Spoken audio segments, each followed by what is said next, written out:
Modern people live in a space surrounded by varied and ever more complex equipment which provides them with a high standard of living. Providing such a high standard of living requires the uninterrupted operation of sophisticated technological processes. We need to provide heat, light and energy from various suppliers. These processes, which are concomitant with modern life, are not merely complex but also dangerous by definition. If the supply of energy is broken at any moment, it can cause significant harm.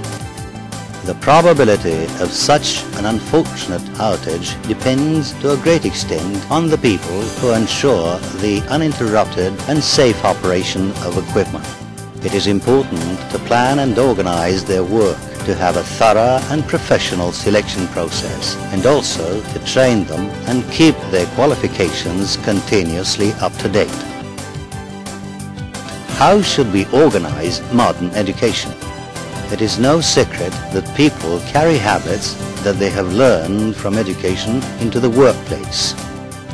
Which habits does modern education instill? In the academic institutions of antiquity, students acquired not just knowledge, but also the ability to reason independently. The basic method of instruction was discussion. University lectures in the Middle Ages, where notes were taken from speech, were, as could be said today, the most economical method of increasing the reserve of books available to students, as all books were handwritten and extremely expensive. In our time, educational technology has come a long way from the goose quill, ruler and paper, and the possibility will become available to give students the skills which will be demanded in the workplace, whether they are creating new technology, managing complex systems, or monitoring complicated technological processes. Current technology gives us totally new possibilities for education.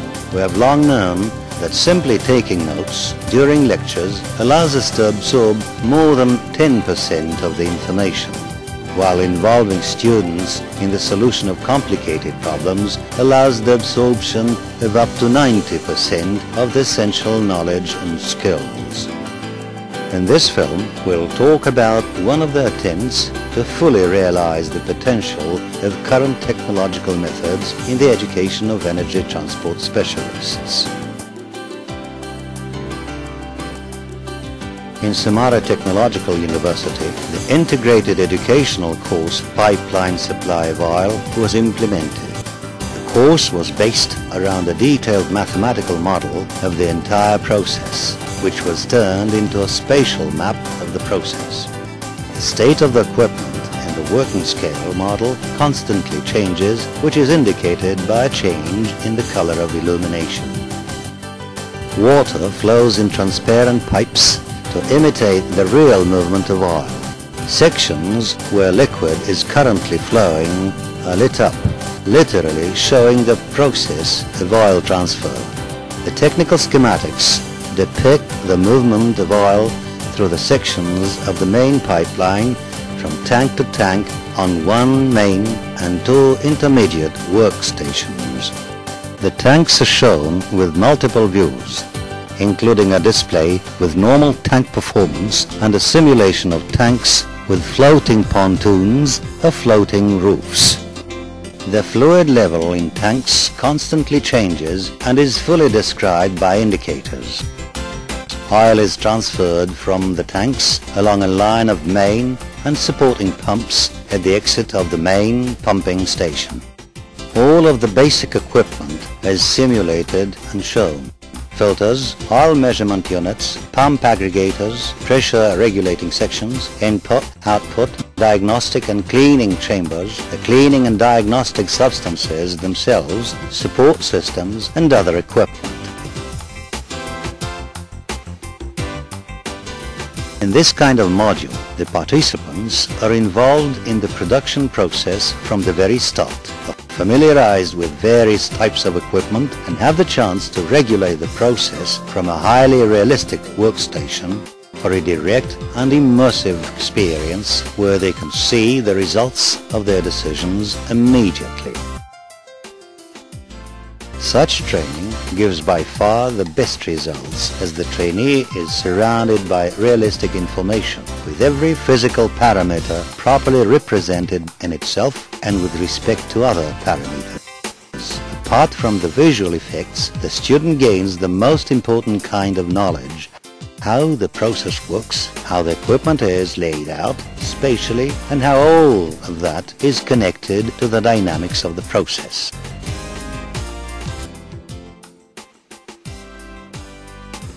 Parameters which are not visually observable are depicted by various graphs and diagrams on both the external screens and the students' workstations. In this way, training progresses from simple to complex, from general familiarization with the characteristics of the technology and equipment to the principles of directing the automated systems and to the ability to take part in complicated operations in non-standard conditions. In this integrated module, we have employed the principle that there should be no blind spots in the preparation of specialists. So the physical parameters can be directly measured with real meters, and real equipment can be directly observed on the test bench, down to the simulation of real automation algorithms on actual controllers. In this way, general lectures for energy transport specialists can be given, and by using the scale model and screen to illustrate details, different paths can be indicated on the model with a laser pointer, with the support pages and 3D animations, the training pages on those paths displayed on the screen, all in a single classroom. Here we can deepen the practical knowledge of professionals working with complicated technical measurement and animation systems. The controllers can be programmed in order to experiment with different working algorithms for animation, and the result is immediately visible on the working scale model, as it works with the same data in a single mathematical model.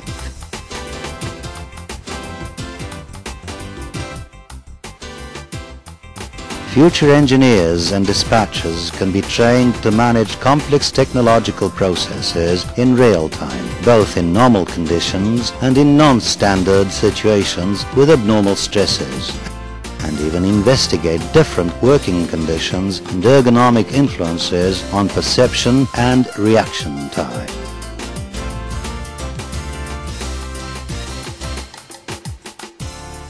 The students themselves can take part in the design of the applied provision, change algorithms and interfaces, expand the technical chart, change the layout of the pipelines, and even investigate completely different systems beyond the limits of the tanks, as the constructor of the mathematical model is open to users.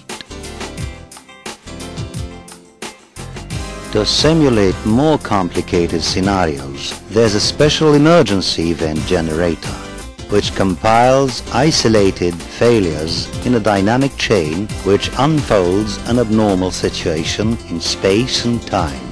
These situations can even be stored in an archive and replayed.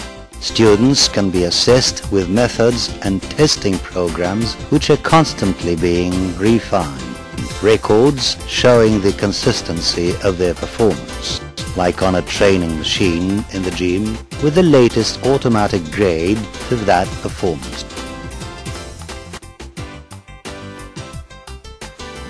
This program is so effective in training due to the fact that the process of education is more natural for people who are accustomed to working with audiovisual, spatial and symbolic methods of interaction, which allows the trainee to choose a method to achieve the best absorption of information, seeing, hearing or experiencing, or most importantly, to take part in situations and perform tasks which could only be encountered otherwise through years of experience in the field. This experience can result in mistakes which are unacceptable on a real site. Preventing these future mistakes was one of the main intentions in developing this course. These working principles, technical decisions and program provisions can be used for the development of similar systems for the education of specialists in areas such as refining, maintenance and management of oil and gas transport and extraction equipment, electricity supply, communal urban services and transport infrastructure, and perhaps others.